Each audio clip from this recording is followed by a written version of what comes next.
అందరికీ నమస్కారం. సో, ఈ వీడియో నేను కొన్ని విషయాలు చెప్పడానికి చేస్తున్నా.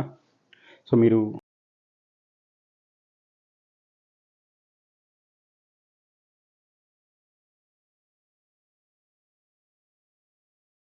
చూడండి.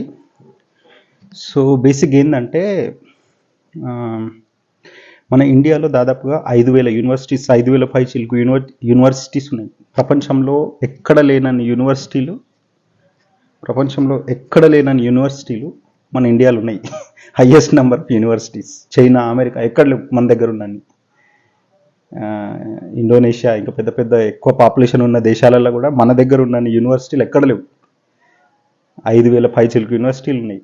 ఇంతగానో ఏం చదువుతున్నారు మనోళ్ళు అంటే, పోనీ ఏమైనా లిటరసీ హైయెస్ట్ ఉందా, పెద్ద పెద్ద ఏమైనా కనుక్కున్నారా, ఈ ఎలక్ట్రిసిటీ కనుక్కున్నారా, ఫ్యాన్లు కనుక్కున్నారా, కార్లు కనుక్కున్నారా, విమానాలు కనుక్కున్నారా, షిప్పులు కనుక్కున్నారా అంటే కనుక్కున్నది ఏం లేదు. ఎవరో కరెంటు కనుక్కున్నారు, ఎవరో టీవీలు కనుక్కున్నారు, ఎవరో అన్ని బయట వాళ్ళే తెచ్చినాయి. ఇక్కడ కంప్యూటర్ల కాడి నుంచి, కార్ల కాడి నుంచి, ఏరోప్లేన్ల కాడి నుంచి, షిప్ల కాడి నుంచి అన్ని బయట వాళ్ళు తెల్లోళ్ళు కనుక్కుంటే మనోళ్ళు దాన్ని బిజినెస్ చేసుకుంటారు, వాడుకుంటారు. కన్జ్యూమర్లు మనోళ్ళే బిజినెస్ చేసుకుంటారు, మన ఇది కాపీ కొట్టుకుంటారు. లేకపోతే ఇన్ని యూనివర్సిటీలు ఉండి ఇండి కూడా మళ్ళీ మనం ఏదో విశ్వగురువులం అని చెప్పుకుంటాం. మన వేదాల మీద కూడా ఎవడో రీసెర్చ్ చేసుకుంటాడు యూనివర్సిటీలు పెట్టుకొని, కానీ మనోళ్ళు చేయరు. అంటే ఇది నేను ఎందుకు చెప్తున్నా అంటే, మీరు అది శాలరీలు చూసారు కదా ఇంతకుముందు పిక్చర్లో. అమెరికాలో యూనివర్సిటీలో ఏఐ లేకపోతే ఏదైనా ఐటీ కంపెనీ ఏదైనా ఐటీ డిగ్రీ వచ్చింది అనుకో, ఐటీ రిలేటెడ్ డిగ్రీ, వాళ్ళకి 140K లేకపోతే 150K, కొందరికి 200K దగ్గర కూడా స్టార్ట్ అవుతుంటుంది. మన దగ్గర 25,000, మొన్న కాగ్నిజెంట్ పెడితే 22,000, 25,000 అని చెప్పారు. స్టార్టప్ ఏమంటాం, కొత్తగా జాయిన్ అయ్యేటోళ్ళకు, ఫ్రెషర్స్కి 25,000 ఎక్కడ, 150, 150K ఎక్కడ, US డాలర్స్ ఎక్కడ, 25,000 rupees per month Indian salary, ఇది ఎక్కడ? అంటే ఎక్కడ తేడా ఉందో మీరు గమనించండి. సేమ్ అదే ఇంజనీర్ ఇప్పుడు ఇక్కడ ఇండియాలో పనిచేసే సాఫ్ట్వేర్ ఇంజనీర్కు 25,000 వస్తే, అదే ఇంజనీర్ పోయి అమెరికాలో చేస్తే 150 అంటే 150K US డాలర్స్ వస్తుంది. అంటే ఎంత? 15 120, 1,20,00,000 సంవత్సరానికి వస్తుంది. అదే ఈడ చేసిండు అనుకో, ఈడ ఫ్రెషర్ అనుకో, వానికి ఎంత వస్తుంది? 25,000 × 12 దగ్గర 3 లక్షలు ఏమో. 25 గంటల 50 అంతే, 3 లక్షలు సంవత్సరానికి. 3 లక్షలు ఎక్కడ, 1,20,00,000 ఎక్కడ? అంటే ఇండియాలో చేస్తే అంత వస్తుంది, అమెరికాలో చేస్తే అంత వస్తుంది. అంటే ఆ డిగ్రీకి ఉన్న విలువ చూడండి. డిగ్రీ పక్కన పెట్టండి, ఇక్కడ మీకు సాఫ్ట్వేర్ కంపెనీలో 1 ఇయర్ చేసిండు అంటే వాడు పోయి అమెరికాలో చేస్తే అన్ని రేట్లు అంత శాలరీ వస్తుంది. అమెరికాలో డిగ్రీ చేయాల్సిన అవసరం కూడా లేదు. అంటే ఇక్కడ ఏంటంటే, ఇండియాలో లేబర్కి వాల్యూ లేదు. అది ఫిజికల్ లేబర్ కావచ్చు, మెంటల్ లేబర్ కావచ్చు, అంటే ఇంటలెక్చువల్ లేబర్ కావచ్చు, ఏదైనా కావచ్చు. ఇక్కడ హ్యూమన్ రిసోర్స్కి వాల్యూ లేదు ఇండియాలో. అంత చీప్గా మనం అమ్ముడుపోతున్నాం, బార్గెన్ చేయట్లేదు. దీనికి ప్రధాన కారణం ఒకటి కుల వ్యవస్థ, రెండోది కొంతమంది ఎవరైతే ఉన్నారో దొంగలు, మొత్తం ఉన్న బిజినెస్లన్నీ వాళ్ళ చేతుల్లోనే ఉంటాయి.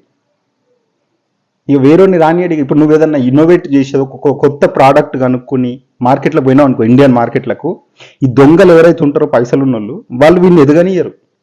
ఇంటలెక్చువల్ అంటే ఇన్నోవేషన్ అనేది జరగదు ఇండియాలో. ఎవడన్నా చేసి బై మిస్టేక్ ఏదైనా కనుక్కుంటే వాళ్ళు కొనేసుకొని వాళ్ళదని చెప్పుకుంటారు. ఇప్పుడు ఎవడో తెలంగాణ ఉద్యమం చేసి కొట్లాడి ఏదో బీక్తే ఇది మేమే ఇచ్చినామని ఎవడో లాస్ట్లో చెప్పుకుంటారు కదా, గట్లా అది చాలా పెద్దది. గంత పెద్దది పక్కన పెడితే ఇన్నోవేట్ చేసేటి, కొత్త చేసేటి ఏవైనా కూడా, కొత్త ప్రోడక్ట్ కనుక్కున్నా, కొత్త విషయం కనుక్కున్నా, అది ఎవడో కనుక్కుంటే, ఎవడో కష్టపడి కింది స్థాయివాడు కనుక్కుంటే అది మాదే అని చెప్పుకుంటారు పెద్దలు. దాన్ని కొనేసుకుంటారు, ఐడియాని కొనేసుకుంటారు. సో దీనివల్ల ఏమవుతుందంటే, కొంతమంది చేతుల్లోనే బిజినెస్ ఉంటుంది, మిగిలిన వాళ్ళంతా ఏం చేయాలి? ఉద్యోగాలు చేయాలి. ఆ ఉద్యోగాలకు జీతాలు కూడా వాళ్ళే ఫిక్స్ చేస్తారు. సో ఇక్కడ 2 రకాల ప్రాబ్లమ్స్ ఉన్నాయి. ఒకటి, మన యూనివర్సిటీలో రీసెర్చ్ అనేది పెరగాలి. ఒకటి అంటే ఇప్పుడున్న విద్యా విధానం కరెక్ట్ కాదు. అది అట్లాంటి యూనివర్సిటీలు వేస్ట్.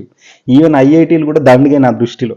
మీరు ఒకసారి అమెరికా పోయి యూనివర్సిటీలు చూస్తే మీకు అర్థమవుతుంది అక్కడ విద్యా విధానం ఎట్లుంటుంది, ఇండియాలో విద్యా విధానం ఎట్లుంటుంది అనేది మీరు చూస్తే టెక్నికల్ ఎడ్యుకేషన్ చెప్తున్నాను, మళ్ళీ మనోళ్ళు మ్యాథమెటిక్స్లో తోపులు కింగులు అని చెప్తారు కదా, నేను ఈ మ్యాథమెటిక్స్ సంగతే చెప్తున్నా. ఈ బిజినెస్ మనం వాళ్ళకి పనికిరాం, తెలుగుల దగ్గర మనం పనికిరాం బిజినెస్.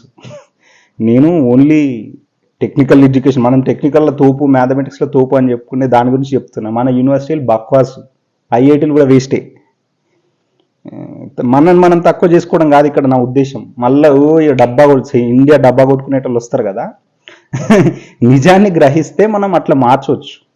సో నేను అందుకే సంగారెడ్డిలో ఏదైతే గ్లోబల్ వేదిక అస్ట్రాలజీ యూనివర్సిటీ అని ఏదైతే చెప్తున్నానో అది ఇంటర్నేషనల్ యూనివర్సిటీ నేను పెట్టాలనుకుంటున్నది. సో అట్లాంటి స్థాయికి, అంటే ఇంటర్నేషనల్ స్థాయి యూనివర్సిటీ నేను పెట్టాలనుకుంటున్నా. అట్లాంటి మార్పును తేవాలని నేను అనుకుంటున్నా. ఇది అర్థం చేసుకోకుండా అదేదో, సో ఈ మార్పు రావాలి అంటే మన దగ్గర డిగ్రీ చేసినోనికి కూడా 1,20,00,000 జీతం స్టార్టింగ్ నుంచి రావాలి. లేకపోతే చదువు ఎందుకు నీకు? పాయఖానాలు గడిగేటోనికి వస్తాయి కదా 20,000 నెలకు. ఐటీ ఉద్యోగికి కూడా 20,000 వస్తే వాడు ఎందుకు చదవాలి? 4 ఏళ్ళు 6 ఏళ్ళు ఎంఎస్లు బీటెక్లు ఎంటెక్లు ఎందుకు చదవాలి వాడు? పానీపూరి డబ్బా పెట్టుకునేకి వస్తాయి కదా, ఈ 30,000 మీద వస్తాయి, 30,000-40,000 మీద వస్తాయి వానికి నెలకు. మరి ఎందుకు చదవాలి?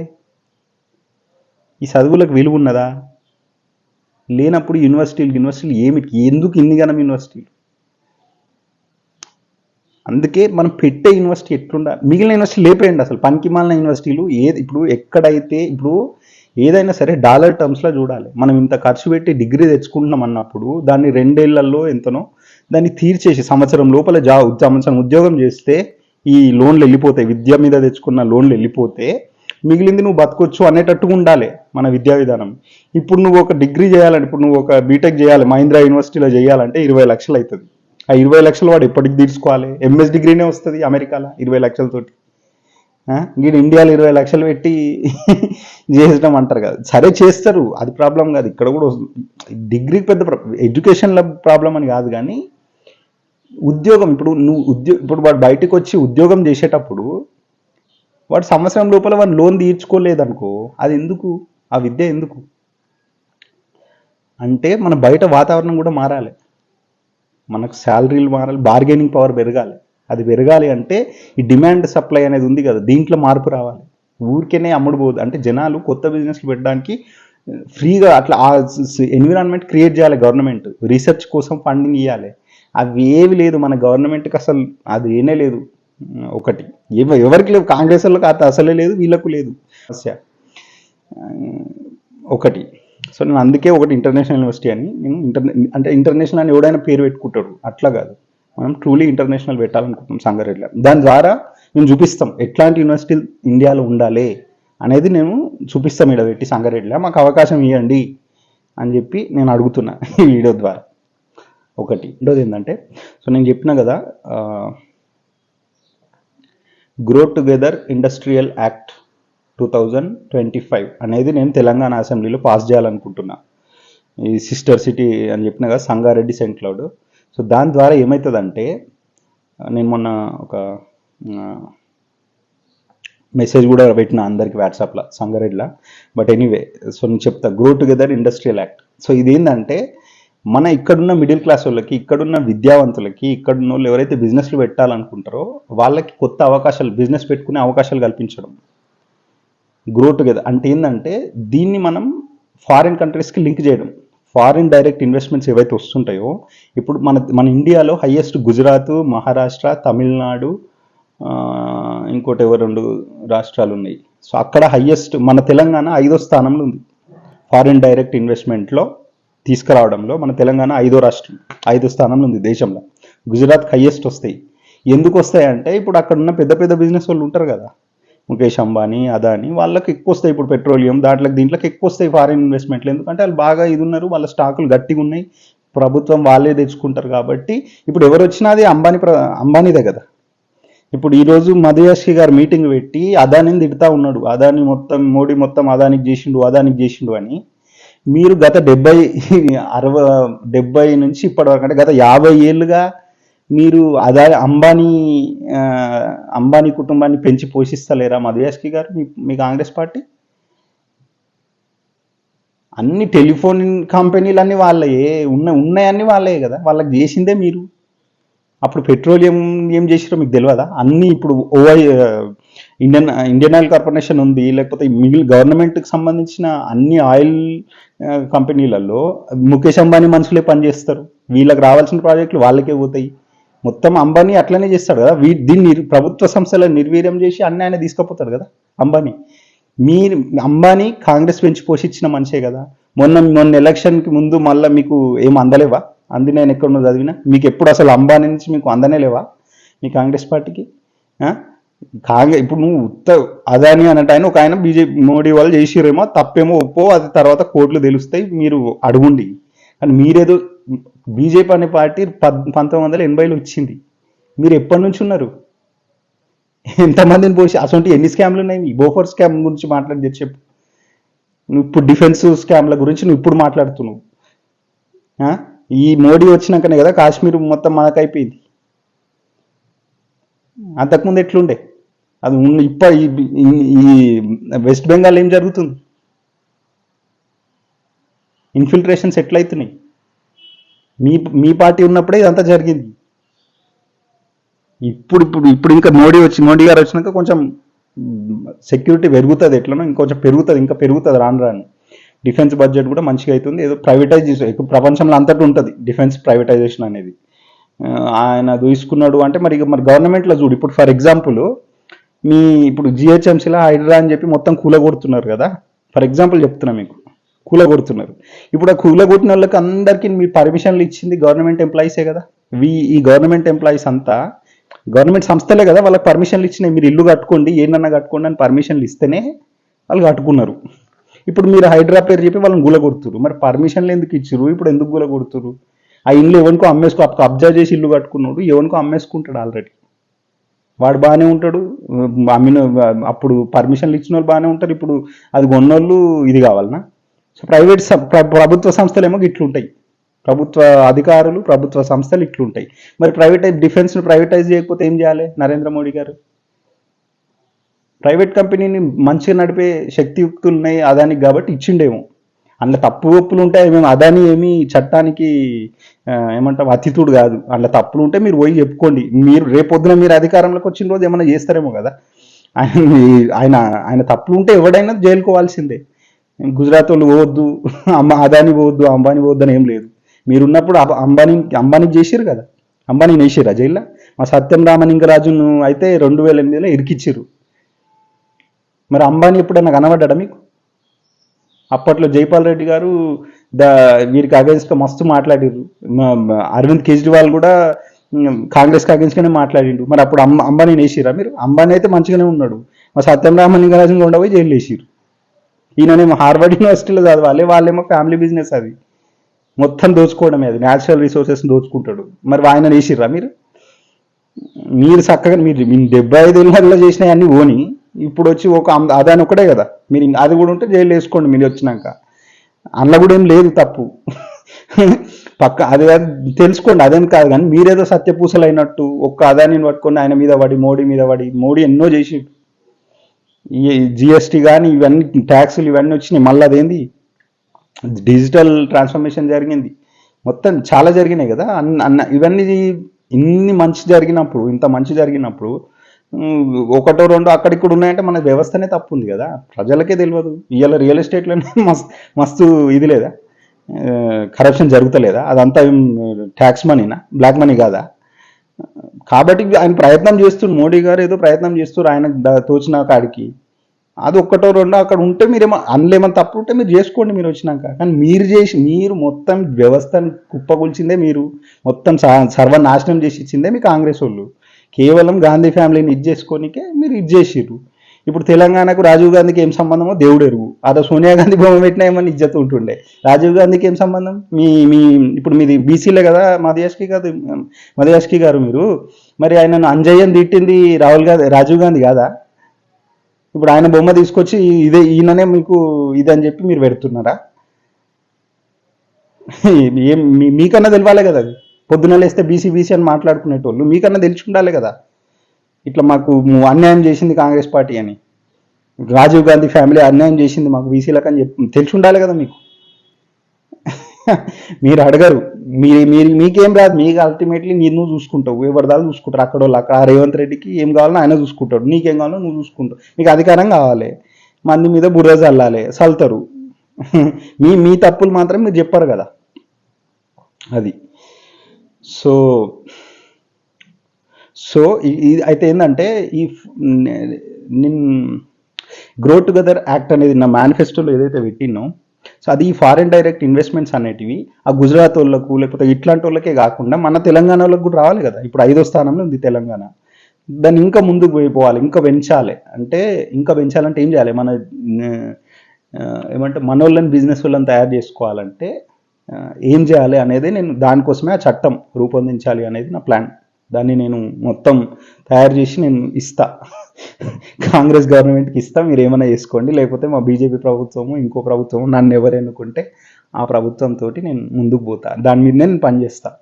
నాకు ఇప్పుడు ఉన్నటువంటి పద్ధతులు ఏం కరెక్ట్ కావు. మార్కెట్ లిబరలైజేషన్ అనేది జరగాలి. బయటకి ఓపెన్ పెట్టాలి మన మార్కెట్. మస్తు మంది ఉన్నారు ఈడ, హ్యూమన్ రిసోర్సెస్ ఉన్నాయి, అన్ని రకాల రిసోర్సెస్ ఉన్నాయి ఈడ మన ఇండియాలో. వాడుకునేటోడు లేడు. కొత్త బిజినెస్లు మనోళ్ళు పెట్టరు, బయటోని రానియరు. మొత్తం గుజరాత్ వాళ్ళే తినాలి. అంటే కొంతమంది బ్యాచే తినాలి, కాంగ్రెస్ వాళ్ళే తినాలి మొత్తం. అంటే అది కలవదు కదా. అందరు పెట్టుకోవాలి కదా. ఇన్నోవేషన్ అనేది లేవాలి కదా, కొత్త రావాలి కదా. సో అందుకనే నేను ఆ యాక్ట్ అనేది ఒకటి తెచ్చిన. అది ఎవరు అసలు నాకు బీజేపీ టికెట్ ఇస్తారో ఇవన్నీ చెప్పినాక ఇంక చేస్తారో ఎవరో నాకు తెలియదు. మీరు కాంగ్రెస్ వాళ్ళు ఎట్లయినా రానియరు నన్ను. సో ఎవరు రానిస్తే వాళ్ళతోటి కలిసి నేను దాని మీద ముందుకు పోతా. సో ఎవరు టికెట్ ఇస్తే వాళ్ళు, అది పక్కన పెడితే. సో అదొకటి. నేను యూనివర్సిటీ గురించి మీకు చెప్పిన, మనకి ఇంటర్నేషనల్ స్టాండర్డ్ యూనివర్సిటీ కావాలి ఇక్కడ. ఈ లోకల్ యూనివర్సిటీలు పనికిరావు మన విద్యార్థులకు. రెండోది గ్రో టుగెదర్ ఇండస్ట్రియల్ యాక్ట్, అది నేను ఖచ్చితంగా పాస్ చేస్తా. దానికోసం పోరాడతా, ఎట్లనో ఒకట్లా చేస్తా. ఇది. సో ఇంకోటి ఏంటంటే ఇంకా ఇది నా మేనిఫెస్టోకి సంబంధించి. సో నేను ఇంకా బీజేపీ కోసమే ట్రై చేస్తున్నా. వాళ్ళు ఏందో వాళ్ళ ప్రెసిడెంట్ ఎవరో వాళ్ళ ఉద్దేశం ఏందో నాకు అర్థమవుతలేదు. వాళ్ళు ఎవరినో ఒకరిని డిక్లేర్ చేస్తే నేను పోయి ఇది అని వాళ్ళకి చూపిస్తా. నేను సంగారెడ్డి ఎమ్మెల్యే కోసం ట్రై చేస్తున్నా. వాళ్ళు ఇవ్వకపోతే ఇండిపెండెంట్గా నిలబడతా నేను, లేకపోతే ఏ పార్టీ ఇస్తే ఆ పార్టీకి నిలబడతా. నా మేనిఫెస్టోనే నాకు ఆధారం. దాని మీదే నేను ముందుకు పోతా. అది అయిపోయింది. నెక్స్ట్ మన రేవంత్ రెడ్డి గారి గురించి చెప్పాలి. అయ్యా రేవంత్ రెడ్డి గారు, మీరు గొప్పవారు. మీరు మాట్లాడుతున్న మాటలే ఈ 3.5 కోట్ల మంది తెలంగాణ ప్రజలకు ఆదర్శవంతంగా ఉన్నాయి. మీరు ఒక ఆదర్శవంతులు. మీ మాటలు మరింత ఆదర్శం అందరికీ కూడా. మీకు కూడా అర్థం కావాలి. మీ వీడియోలు మీరు చూసుకుంటే, ఇప్పుడు మీరు పిల్లల దగ్గర పోయి ఏమేమి మాట్లాడినారు, మీరు ఎట్లా అనేది చూసుకుంటే మీకు తెలియాలి కదా ఒకటి. సో మీరు ఆదర్శవంతులనే చెప్తున్నాను నేను. రెండోది ఏంటంటే, ఏదన్నా చెప్పేటప్పుడు దాంట్లో అర్థం ఉండాలి కదా. ఏదన్నా జనాలకు చెప్పాలంటే, ఏదన్నా మీరు కమ్యూనికేట్ చేయాలి అనుకున్నప్పుడు ప్రజలకు కమ్యూనికేట్ చేయడం అనేది పద్ధతిగా చేయాలి. దానికి మీరు కోపం వచ్చినట్టు కోపాన్ని బూతులు రావడము, కోపాన్ని ప్రదర్శించడం ఎందుకు? అట్లాంటి అవసరం లేదు. నీట్గా చేసుకో. గతంలో చెన్నారెడ్డి గారు ఎంత మంచిగా చేసిండే. ఆయన మాట్లాడేటప్పుడు వీడియోలు ఉంటాయి, మీరు ఒకసారి చూడండి. ఆయన ఏమి కోపాలకు పోయేటోడు కాదు, గలీజ్ భాష వాడేటోడు కాదు. చూడండి, మీరు రిఫరెన్స్ తీసుకోండి. వారు 2 సార్లు ముఖ్యమంత్రి అయ్యారు. 2 సార్లు ఉమ్మడి ఆంధ్రప్రదేశ్లో కాంగ్రెస్ పార్టీని అధికారంలోకి తెచ్చినటువంటి నాయకులు వారు. చెన్నారెడ్డి గారు అయితే ఉన్నాయి మీకు యూట్యూబ్లో, చూడండి వారు ఎంత మంచిగా మాట్లాడుతుండేనో. ఆదర్శంగా తీసుకోండి వారిని. పివి నరసింహారావు గారి ఉన్నాయి, వారి చూడండి ఒకసారి. ఎందుకు అనవసరంగా ఏదో బూతులు మాట్లాడి కోపం వచ్చినట్టు? మీకు ఏదైనా పార్టీల కోపాలు వస్తే అవి మీ దగ్గర పెట్టుకోవాలి. ప్రజల మీద రుద్దుడెందుకు? మీకు లోపలేదో జరిగితే ప్రజల మీద చెప్పుడు ఎందుకండి? మీరు రుణమాఫీ చేసిర్రు, అది సగమే చేసిర్రు. సగం మందికి కూడా రాలేవు, 30% మందికి వచ్చినట్టున్నాయి. అది అట్లా. రెండోది ఫ్రీ బస్ అన్నారు. అది మన ఆర్థిక వ్యవస్థ మీద భారం, తెలంగాణ ఆర్థిక వ్యవస్థ మీద భారం. అంతకుమించి ఏం లాభం జరిగింది దీనివల్ల? ఏమన్నా మనీ మూమెంట్ పెరిగిందా? ఎకానమీ గ్రో అయిందా? ఏమన్నా కొత్త ఏమంటాం అట్లాంటి ఏమైనా జరిగినాయా అంటే ఇప్పటి వరకు అట్లాంటి సూచన ఏమీ లేదు. మీ ఫ్రీ బస్ వల్ల ఎకానమీకి ఎఫెక్ట్ ఎంత తెలంగాణ రాష్ట్రం మీద అంటే ఖచ్చితంగా ఓ బొక్క అయితే పడ్డది ఆర్టీసీకి. మీరు గవర్నమెంట్ ద్వారా ఇస్తున్నారేమో, బడ్జెట్లో కొంత బొక్క పడ్డది మన రెవెన్యూలా. మరి దానివల్ల ఎకానమీ ఎంత గ్రో అయింది తెలియదు. సో ఈ రెండు అయిపోయినాయి. నెక్స్ట్ మీరు హైడ్రా అని చెప్పి అన్ని కూలగొడుతున్నారు. మీరు ఇప్పుడు ఈ హైడ్రా ద్వారా కూలగొట్టే అధికారులు ఉన్నారు కదా, వాళ్ళు యూపీఎస్సీ ద్వారా వచ్చిరా, లాటరల్ ఎంట్రీ ద్వారా వచ్చిరా, ఎట్లొచ్చిరో మీరు కనుక్కోండి. నెక్స్ట్ ఇప్పుడు ఈ ఇల్లు అక్రమంగా కట్టిన ఇల్లు ఏవైతే ఉన్నాయో వాటికి అధికారులు పర్మిషన్ ఇచ్చిరు కదా. నిన్న కాటిపల్లి వెంకటరెడ్డి గారు చాలా మంచిగా చెప్పారు, బీజేపీ నాయకులు మొత్తం. ఆయన కంటే ఎక్కువ నాకు తెలియదు ఈ ఇల్లు కట్టే విషయంలో, బట్ ఆయన మొత్తం ఏమేమి పర్మిషన్లు ఏ అధికారులు ఇన్వాల్వ్ అవుతారు మొత్తం చెప్పిండు ఆయన. సో వారు చెప్పిన దాని ప్రకారము మరి ఇప్పుడు ఆ అధికారులు వీళ్ళకి పర్మిషన్ ఇచ్చిన అధికారులు అందరూ యూపీఎస్సీ ద్వారా వచ్చిన అధికారులా, లాటరల్ ఎంట్రీ ద్వారా వచ్చిన అధికారులా? ఇంత కరప్షన్ చేసినప్పుడు ఇప్పుడు హైదరాబాద్ మొత్తం మునిగిపోయింది. ఇది హైదరాబాద్ ఒకటే కాదు, దేశంలో ఉన్న నగరాలన్నీ గట్టిగా వర్షం పడితే మునిగిపోతున్నాయి. ముంబైలో వచ్చినాయి వరదలు, కలకత్తా అయితే మొత్తం డస్ట్బిన్ లాగా ఉంటుంది. అన్ని చెన్నై ఆ మధ్య వచ్చినప్పుడు చూసినాం, అదో డస్ట్బిన్. ఢిల్లీ ఓ డస్ట్బిన్, ఇప్పుడు హైదరాబాద్ కూడా మొత్తం డస్ట్బిన్లే. మన మెట్రో నగరాలన్నీ డస్ట్బిన్లే. ఇది గొప్ప, అది తక్కువ, ఇది ఎక్కువ అని ఏం లేదు. ఆ ఢిల్లీ అయితే అదొక చెత్తకుండి, అది గాలి కూడా పీల్చుకోనికి రాదు. సో ఇవి ఇట్లా తయారైనాయంటే దానికి మీరు అధికారులు అడ్డగోలు ఇవ్వడమే కదా కారణం. వీళ్ళంతా యూపీఎస్సీ ద్వారా వచ్చిన వాళ్ళే కదా. అదే ఎన్విరాన్మెంటలిస్టులు లేకపోతే ఆ బ్యాక్గ్రౌండ్ నుండి వచ్చిన వాళ్ళు వచ్చిర్రనుకో, కొంత లాటరల్ ఎంట్రీ ద్వారా వాళ్ళు వచ్చి ఇందులో కలిసిర్రనుకో, కొన్ని నిర్ణయాలు పక్కకు పోతాయి. ఇది చెయ్యొద్దు, ఖచ్చితంగా ఇట్లనే ఉంటేనే నేను ఇవ్వండి, లేకపోతే పర్మిషన్ ఇవ్వకుండి అని వాళ్ళు అడుగుతారు. వాళ్ళు వచ్చిందే ఎక్స్పర్ట్లే దాంట్లో కదా, ఇట్లా చేస్తే ఇట్లా ప్రాబ్లం అవుతుంది అని చెప్తారు వాళ్ళు. అందుకే లాటరల్ ఎంట్రీలు వస్తే ఇట్లాంటి ప్రాబ్లమ్స్ రావు. సో ఇది మీ హైడ్రా సంగతి. ఇది మీరు ఎవరో ఈఎంఐ కట్టుకుంటా ఇల్లు కొనుక్కున్న వాళ్ళ మీద మీ ప్రతాపం చూపిస్తున్నారు. మళ్ళీ మధ్యతరగతి వాళ్ళే ఉంటారు అలా. ఆల్రెడీ భూమి కబ్జా చేసుకున్నాడు ఎప్పుడో అమ్ముకొని పోతాడు, వీడిని తింటాడు.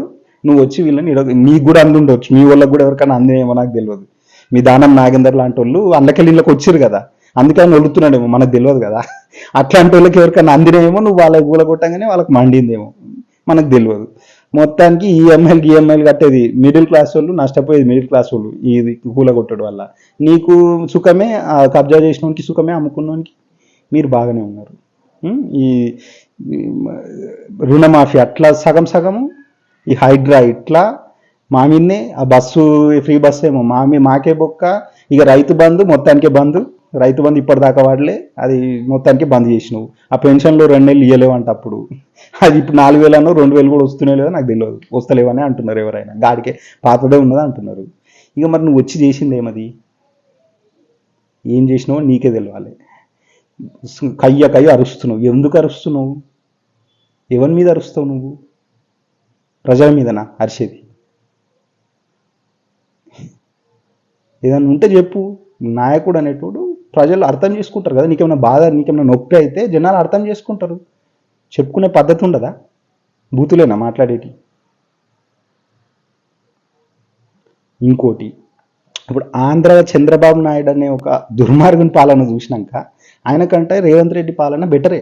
కనీసం ఈయన సగమన్నా చేసిండు, సగం రుణమాఫీ అని ఇచ్చిండు, సగం ఫ్రీ బస్ అని ఇచ్చిండు. కంసేకం అది లాభమా నష్టం పక్కన పెడితే మన తెలంగాణలో ఓకే వయబుల్ చేసి ఎంతో కొంత చేసిండు. మేనిఫెస్టోలో చెప్పినంత వరకు ఎంతో కొంత ప్రయత్నం అనేది చేస్తుంది. ఆయన అది లేదు ఇది లేడా చంద్రబాబు నాయుడు. సో చంద్రబాబు నాయుడు కన్నా రేవంత్ రెడ్డి బెటరే. ఇది ప్రూవ్ అయిపోయింది, ఇక కొత్తగా ప్రూవ్ అయ్యేది ఏం లేదు. కానీ తెలంగాణ ప్రజలు కేసీఆర్ని కాదనుకొని రేవంత్ రెడ్డికి ఎందుకు వేసిర్రు, అంటే కాంగ్రెస్కి ఎందుకు వేసిర్రు?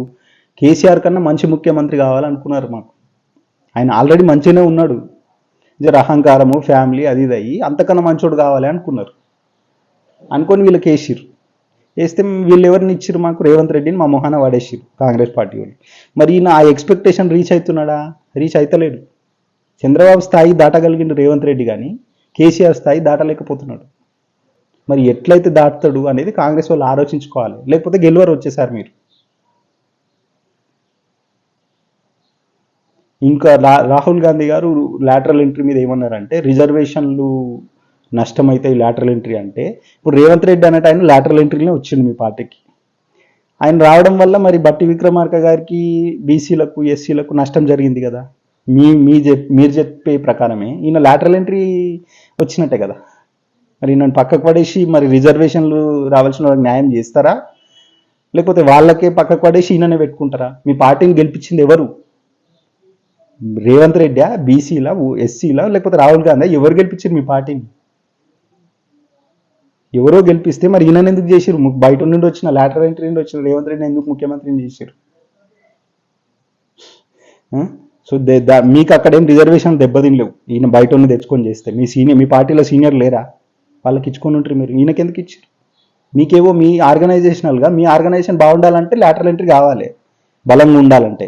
మరి ప్రభుత్వం బలంగా ఉండాలి, యూపీఎస్సీ బలంగా ఉండాలన్నప్పుడు యూపీఎస్సీతో పాటు లాటరల్ ఎంట్రీలు తీసుకుంటేనే కదా ప్రభుత్వ సంస్థలు బలంగా ఉండేటి.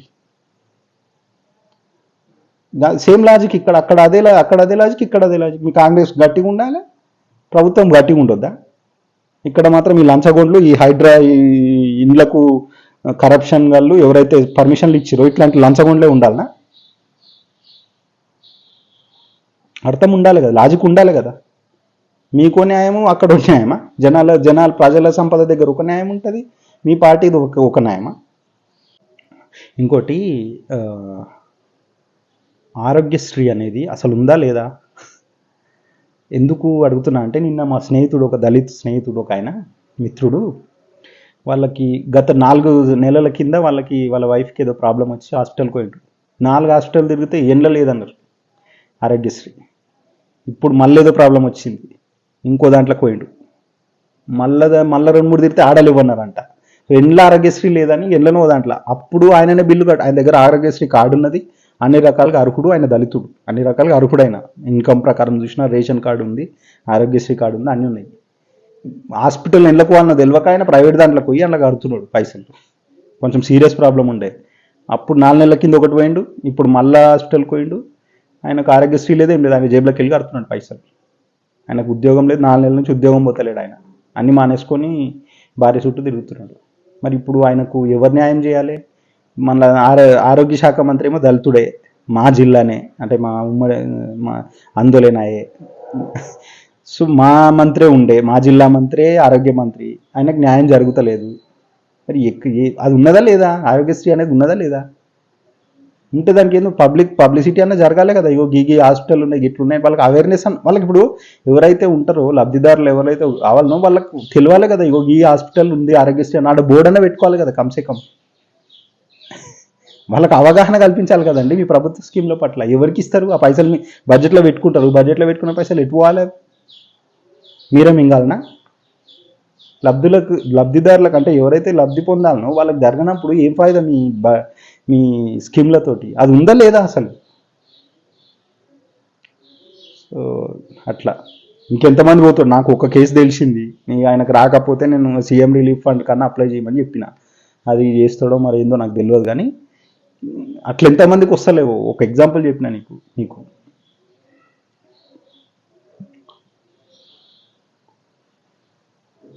అంతే, ఇంకేం లేదు. So I'm still waiting for BJP. ఎవరైతే ప్రెసిడెంట్ చేస్తే నేను పోయి నా మేనిఫెస్టో ఓ లెటర్ రాసిస్తాను, నేను సంగారెడ్డి ఎమ్మెల్యేకి నిలబడదాం అనుకుంటున్నా, మీ టికెట్ నాకే కావాలి అని చెప్పి నేను చెప్తా ఉన్నా. అంతే. Thank you.